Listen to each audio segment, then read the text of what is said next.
Доброе утро всем, кто начинает свой день вместе с программой «Утро Якутии» на телеканалах Якутия-24 и НВК Саха. В эту пятницу, 14 мая, с вами утром мы, Полина Долинская и Степан Федоренко. Сегодня мы расскажем вам о проекте «Музыка с мамой», который помогает алданским малышам лучше и гармоничнее развиваться. Наш шеф-повар научит вас готовить что-то вкусное и необычное. Эксперт утреннее. Илья Варакин расскажет про все подводные камни работы на фрилансе. Также вас ждут очень интересные факты из новейшей истории Якутии и, конечно же, самые актуальные новости и интересные гости нашей студии. Напомним вам наш WhatsApp номер 8 914 273 44 88. Присылайте на него приветы для своих близких, поздравления с какими-то праздниками для своих близких. Также напомним страничку в Инстаграме «Утро Якутии». Подписывайтесь, ставьте лайки, узнавайте анонсы наших программ. Начинаем мы наше утро традиционно с прогноза погоды. По данным Якутского гидрометеоцентра, в 6 часов утра температура воздуха в центральных районах минус 2 плюс 3 градуса. В Заречной группе потепление от 1 до 6 градусов со знаком плюс. В южных в Алдане 1, в Нерюнгри 2 градуса выше 0. В Вилюйской группе столбик термометра показал минус 1 в Сунтаре и плюс 3 в Вилюйске, в Нижнеленских плюс 2 градуса. В западных минус 1 плюс 4, в Колымо-Индигирской группе Улусов морозно, минус 13 сегодня в Чекурдахе и плюс 1 в Черском. В Янских минус 5 плюс 1, на северо-западе от 0 до 4 градусов со знаком плюс. В 6 часов утра в городе Якутске температура воздуха плюс 3 градуса, атмосферное давление 750 миллиметров ртутного столба, штиль. В течение дня без осадков, ветер северо-западный с порывами от 3 до 8 метров в секунду, днем плюс 15, плюс 17 градусов. Ну а к нам в студию пришел Сергей Михедов с самыми интересными и актуальными новостями. Сергей, доброе утро! Коллеги, доброе утро! Прямо сейчас предлагаем вашему вниманию блок новостей.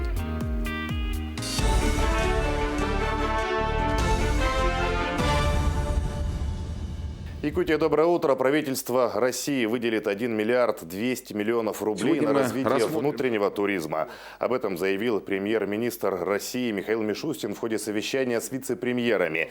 Средства направят на возмещение половины расходов на перевозки по направлениям, перечень которых определит Ростуризм.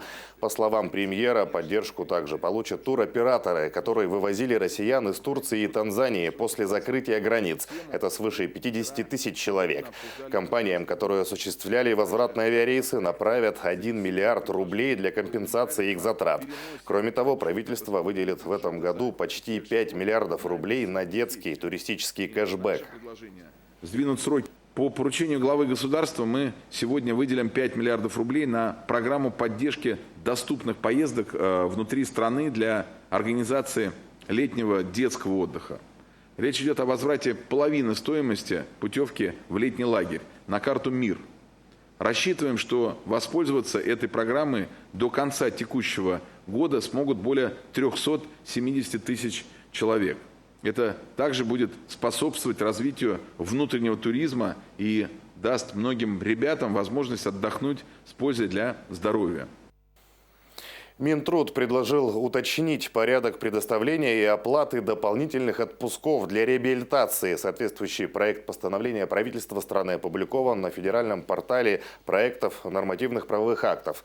Предлагается внести изменения в положение об оплате дополнительных расходов на медицинскую, социальную и профессиональную реабилитацию пострадавших от несчастных случаев на производстве и профессиональных заболеваний. Проектом предполагается, что для оплаты отпуска за 2 недели до его начала страховщику необходимо будет предоставить приказ о его предоставлении и справку расчета о размере оплаты отпуска по утвержденной форме. При этом решение об оплате отпуска должно быть принято в течение 5 рабочих дней с момента подачи вышеуказанных документов. Минпросвещение обсудит с регионами обеспечение безопасности детей сегодня. Как сообщили в ведомстве, на совещании также будут обсуждаться вопросы профилактики детской смертности. Ранее ведомство направило в регионы рекомендации, в которых отметило необходимость провести проверки защищенности школ, детсадов и колледжей, организовать разъяснительную работу в педагогических коллективах, провести классные часы о законопослушном поведении, общешкольные родительские собрания. Связано это с трагедией в Казани, где при стрельбе в школе погибли дети. Бесплатный проезд в общественном транспорте Якутска отменят почти для всех школьников. Им смогут воспользоваться только учащиеся 9 и 11 классов. Такие меры вводятся сегодня. Напомним, все столичные школы полностью перешли на дистанционную форму обучения. С 11 мая ушли на дистанционку все ученики, кроме 9 и 11 классов. С 12 мая все девятиклассники и 11-классники. При этом для выпускников контрольные работы и государственная итоговая аттестация пройдут очно. Консультации и подготовка к ним допускаются в очной форме малыми группами.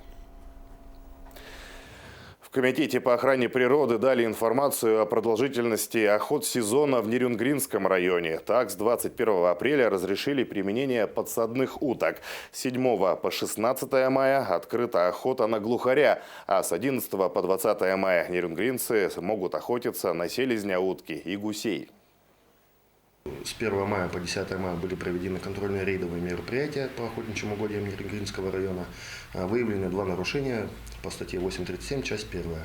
Видите, какая у нас весна, затяжная немного. Опрос показывает, что утка летит, но чуть-чуть хуже, чем по сравнению с аналогичным периодом прошлого года. Просьба к охотникам соблюдать противопожарные мероприятия, не мусорить в лесу, не мыть машины и соблюдать правила охоты. К этой минуте у меня все. Я передаю слово коллегам. Спасибо, Сергей. Полин, как ты думаешь, после отмены проезда для школьников до 9 класса в автобусах будет свободней? Я не думаю, что будет в автобусах свободнее. Школьники найдут, куда отправиться. Тем более, что дистанционное обучение – это немножко расхолаживает наших школьников. Поэтому можно сделать уроки чуть попозже и отправиться к другу поиграть в PlayStation. За плату уже, не бесплатно, как раньше. На этой неделе вместо обычных комплексов упражнений и утренней зарядки мы предлагаем освоить дыхательную гимнастику для людей, перенесших коронавирусную инфекцию или переболевших пневмонией. Эти упражнения также полезны и при других заболеваниях дыхательной системы, ну и просто для профилактики. Смотрим. Доброе утро! Сегодня я вам покажу дыхательные упражнения, рекомендованные для людей, перенесших коронавирусную инфекцию. Итак, первое упражнение по Стрельниковой. Исходное положение вот в таком положении. И упражнение называется ладошки. Сжимаем 8 раз.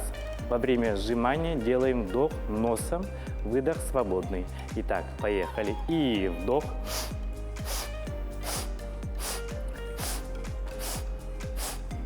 Восемь раз, повтор 4 раза. Следующее упражнение. Ладони в таком вот положении и называется «Обними плечи». То есть 8 раз вдох и поехали. И вдох.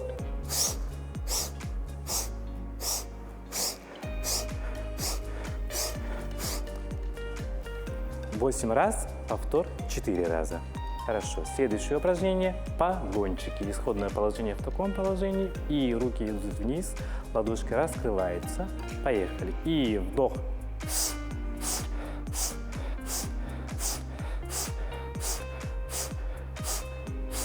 Восемь раз, повтор 4 раза.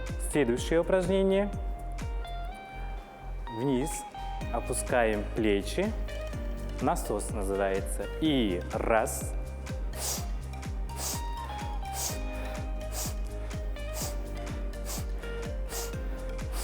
Также 4 раза подхода. Следующее упражнение – кошечка. То есть исходное положение руки в таком положении. И вдох, вдох. Поехали. И вдох.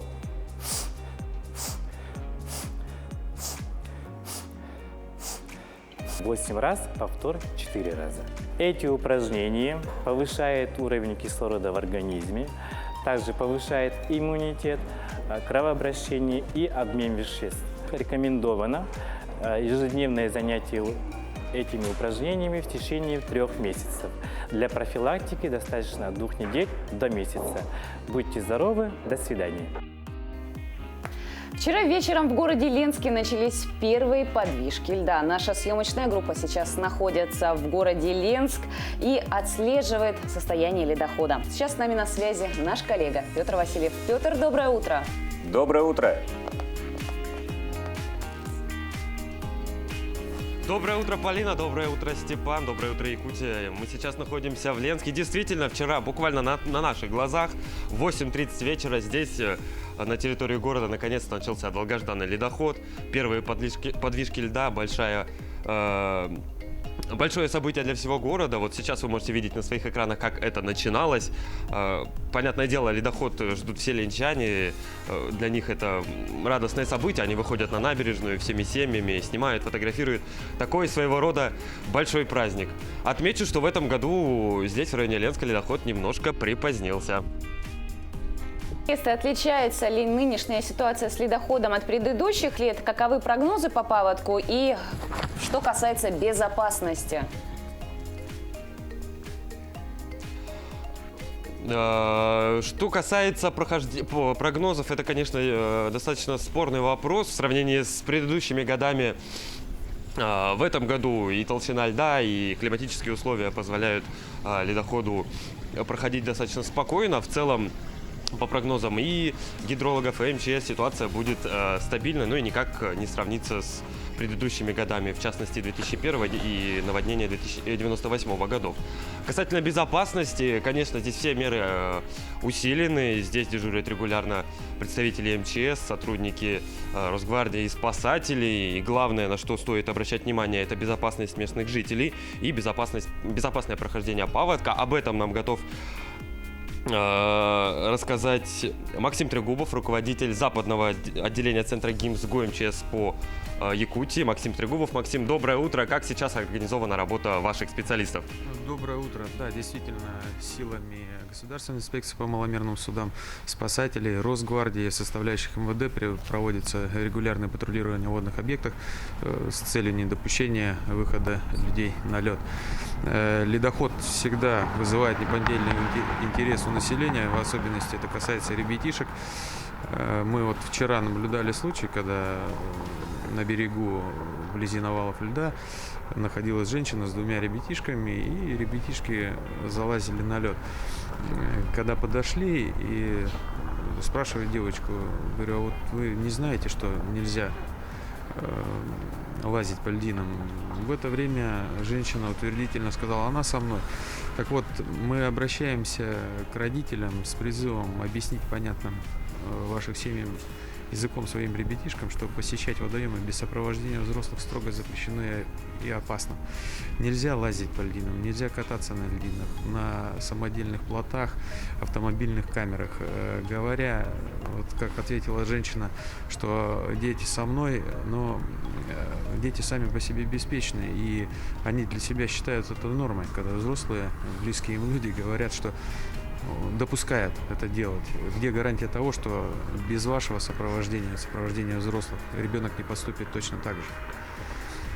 То есть давайте позаботимся о безопасности наших ребятишек вместе. Также хотелось, пользуясь случаем, обратиться к рыбакам и охотникам, которые за первыми льдами устремляются у нас на речку. Это небезопасно. Напоминаем, что навигация для грузового водоизмещающего транспорта, скоростного пассажирского и навигация для маломерных судов – это разные вещи. То есть навигация для маломерных судов, как правило, открывается позже.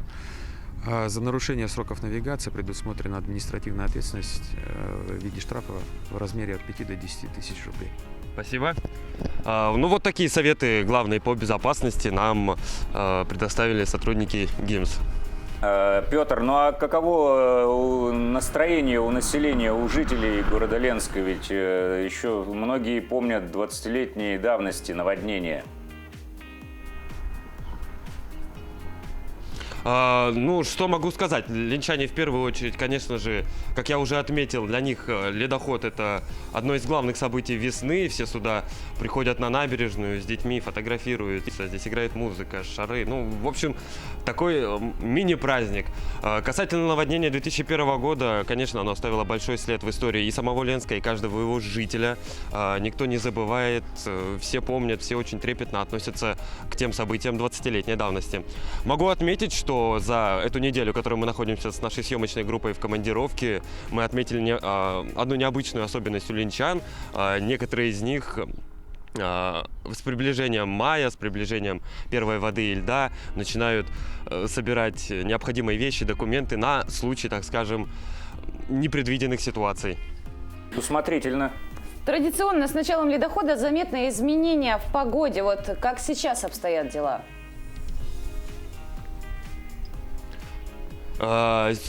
Действительно, с приходом реки небольшое похолодание. Вот я сейчас попрошу своего оператора немножко отвести кадр и показать, как сейчас выглядит река. За ночь она немножко подморозилась, стала, сейчас движения льда нет, поднялся ветер. Отмечу, что всю неделю была достаточно теплая погода, но с приходом ледохода в город немножко похолодало, поднялся ветер.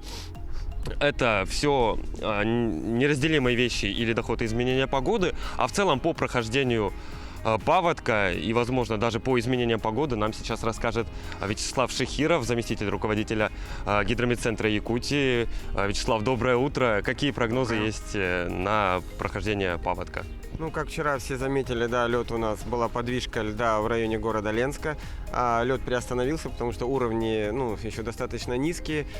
Выше Ленска там где-то образовался просто затор, и притока воды сейчас большого нет, и за последние 4 часа уровень в городе Ленске поднялся всего 3 сантиметра.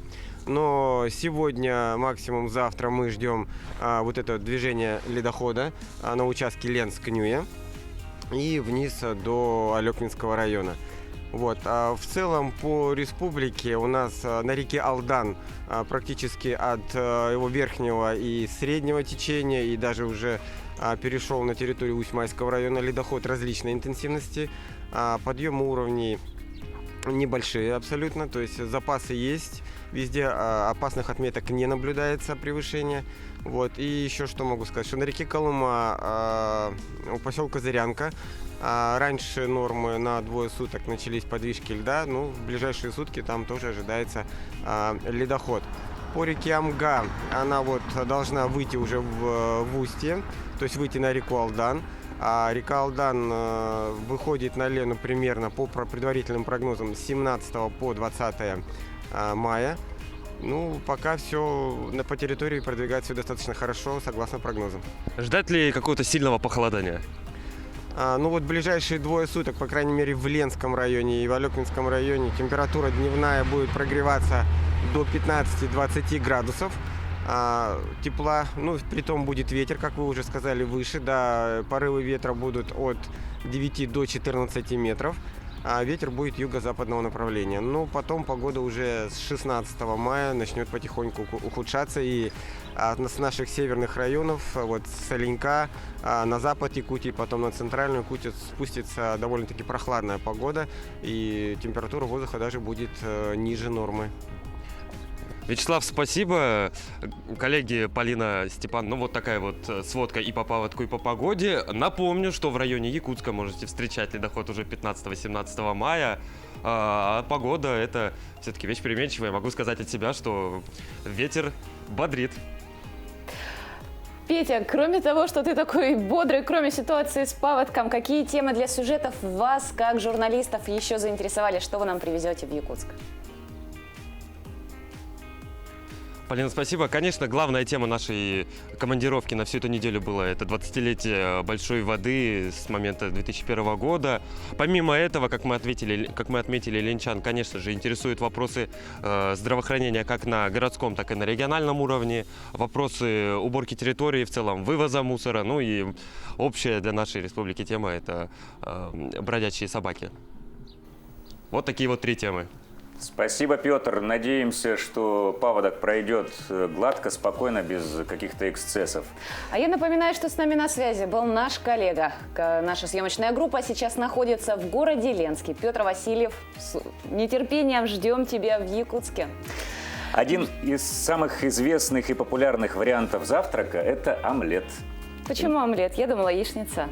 Мне кажется, я долгое время считал, что это одно и то же. Потом, когда тонкости понял, разочаровался. Кстати, сколько поваров, говорят, столько и вариантов этого самого завтрачного блюда. И сегодня повар ресторана «Вино и мидии» покажет нам очередной оригинальный рецепт этого всем знакомого блюда. Доброе утро, меня зовут Тетерин Григорий, я являюсь шефом данного ресторана, в нашем случае «Вино и мидии». Блюдо будет называться японский омлет с ветчиной и сыром. Для этого нам нужно будет гастроемкость, разбить туда 2 яйца. Аккуратно.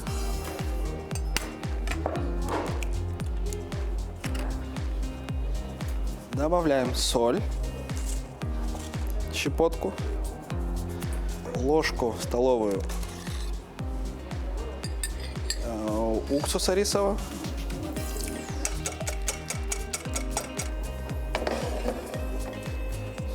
выливаем полностью его,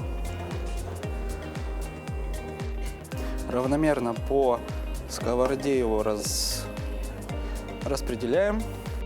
Так как у нас будет с ветчиной и сыром, разлаживаем ветчину, добавляем сыр и потихонечку это все дело мы скручиваем в рулет, так сказать. Рулетик потихонечку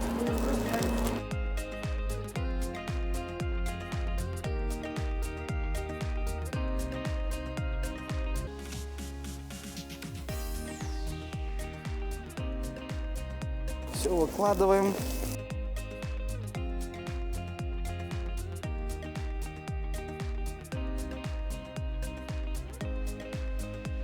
Режем на ровные порции, на ровные кусочки.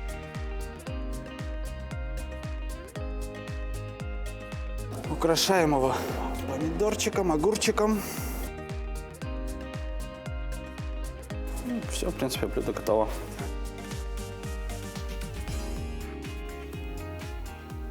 Очень красивое и аппетитное блюдо получилось. Слюнки текут. Да, кто бы знал, что, оказывается, наипростейшее блюдо можно приготовить так вкусно и так аппетитно подать. Кстати, Степа, знаешь ли ты, кто добирается на работу на велотренажере? Наверное, тот же, кто бежит бегом по беговой дорожке на свою работу. Это фрилансеры, люди, которые работают не в офисе, а прямо дома, из дома. И как раз сегодня в России отмечается День фрилансера. А также какие еще даты и события выпали на 14 мая, мы узнаем в следующей нашей рубрике.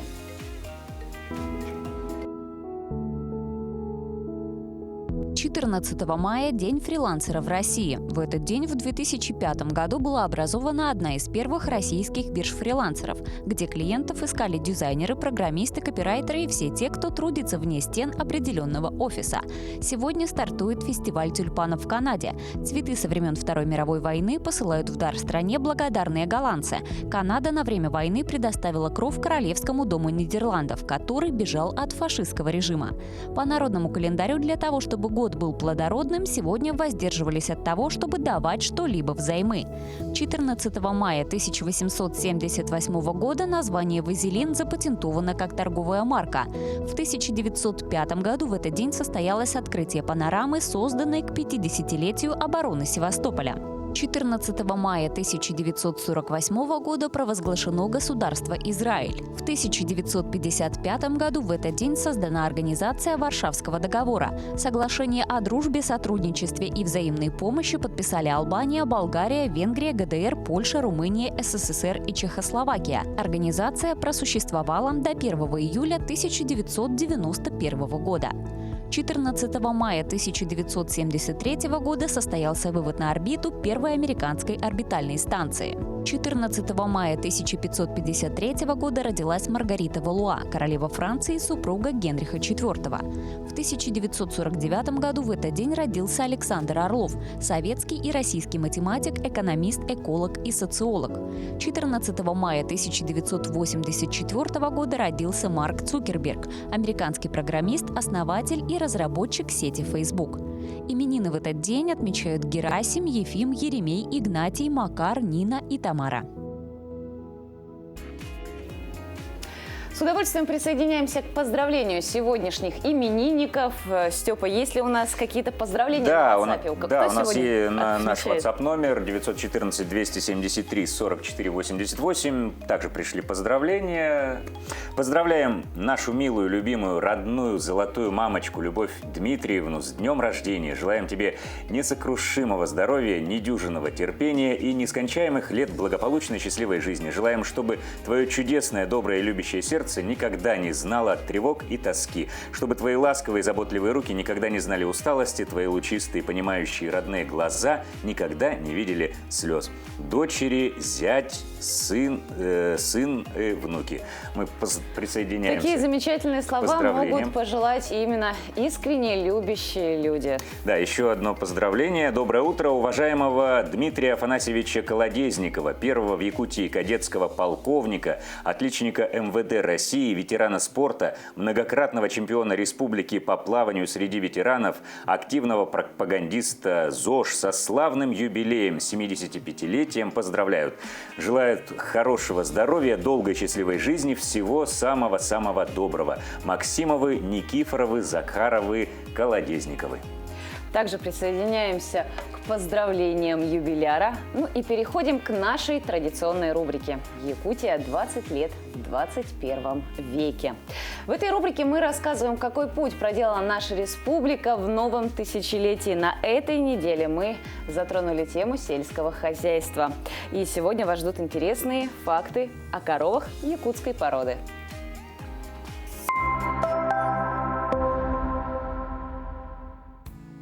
Якутская корова – удивительное животное.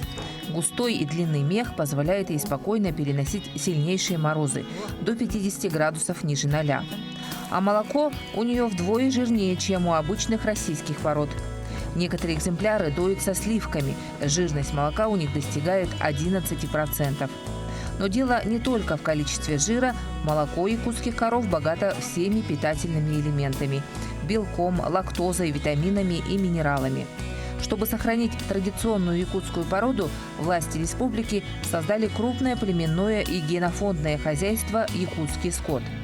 Сейчас в хозяйстве выращивают более 800 голов якутского скота. Его отделения действуют в 7 улусах.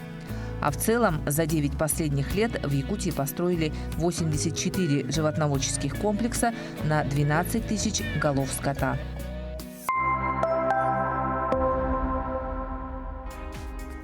Ну а мы добавим, что в этом году на поддержку и развитие сельского хозяйства в Якутии выделено более 4 миллиардов рублей. Это почти вдвое больше, чем год назад. Надеемся, что такая помощь позволит сохранить и приумножить поголовье якутских коров. Ну, а далее мы на немного прервемся, но, друзья, вы оставайтесь с нами на телеканалах Якутия-24 и НВК Саха.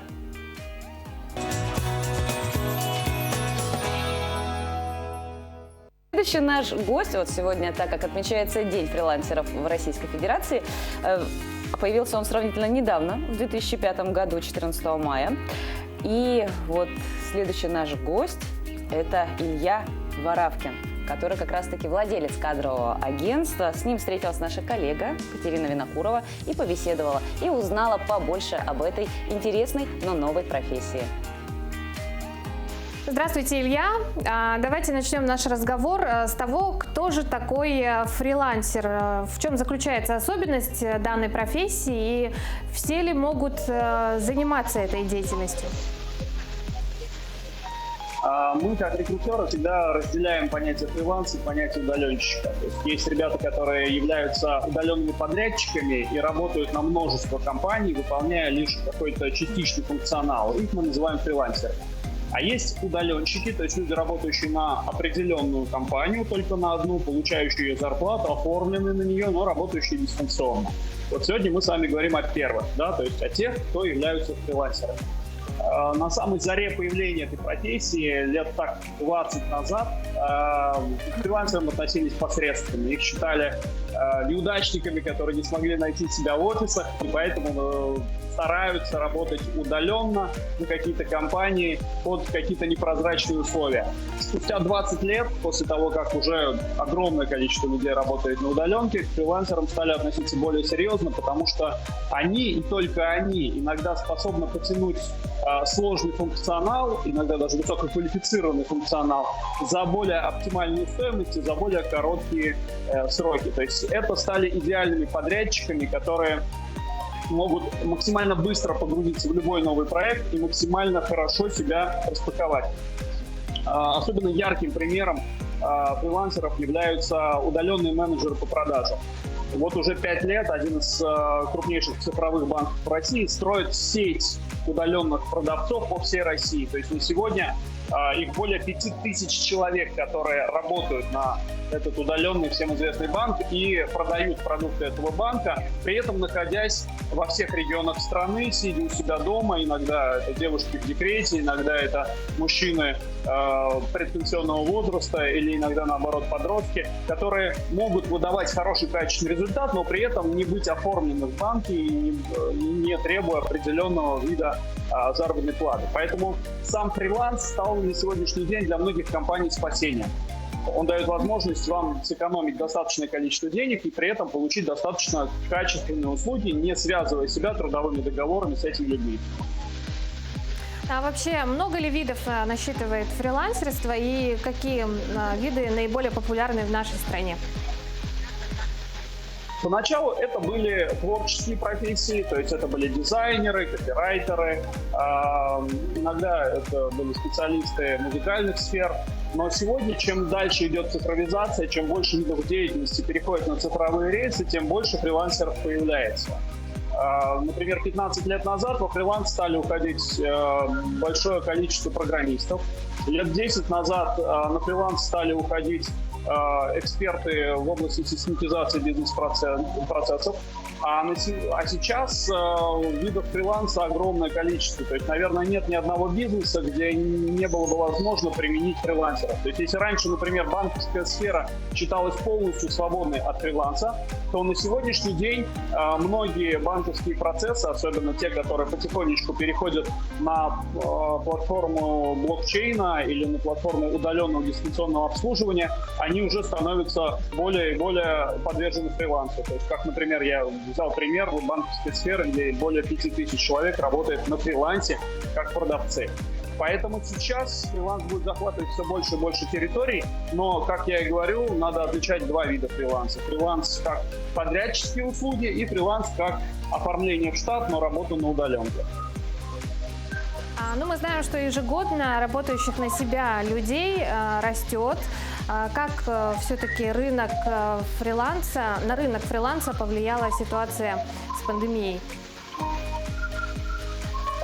Стало больше фрилансеров, естественно. То есть те компании, которые не смогли выдержать напор пандемии, они разрушились, и многое количество людей вышло на рынок, и не найдя свою привычную штатную работу в офисе, они стали работать на дому, предоставляя вот эти удаленные виды услуг. Поэтому, конечно, рынок фриланса будет все больше и больше расти, и задача как государства, так и крупнейших компаний сделать этот рынок более цивилизованным, то есть дать больше стандартов работы, чтобы люди могли получать зарплату не в серую, а через специализированные сервисы, где будут отчисляться, например, их налоги и вклады в пенсионную систему. То есть можно ли говорить о том, что в ближайшем будущем совсем не останется офисных работников и все уйдут на вольные хлеба? И вообще, каждый ли может стать фрилансером все-таки? Нет, конечно, нет. Дело в том, что есть профессии, которые невозможно перевести на удаленку, например, медицина, даже каких бы мы роботов, которые проводят операции, не провели, все равно к больным кто-то должен находиться из живых. Профессии, связанные с научными исследованиями, профессии, связанные с производством тонких процессов, в любом случае там потребуются штатные работники, находящиеся в определенной локации. Конечно, их процент будет меньше, чем сейчас, но тем не менее они должны будут быть. Все ли могут ими стать? Я думаю, нет, потому что те, кто 30-40 лет проработал в одном формате, им очень тяжело будет перестроиться. Все ли молодые могут стать фрилансерами? Я думаю, да. Но тут зависит от профессиональной ориентации. То есть как человека изначально помогли профориентироваться и найти ту стезю, которая ему подходит.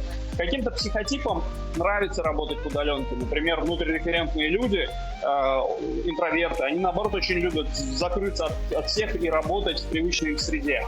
Экстраверты, наоборот, ненавидят закрытые пространства и любят общение. Но в этом случае им на помощь приходит видеосвязь, и они также могут ощущать свою причастность к большой толпе людей. Поэтому я думаю, что правильная профориентация новых работников позволит многим себя найти во фрилансе и не чувствовать какого-то особого дискомфорта в этом.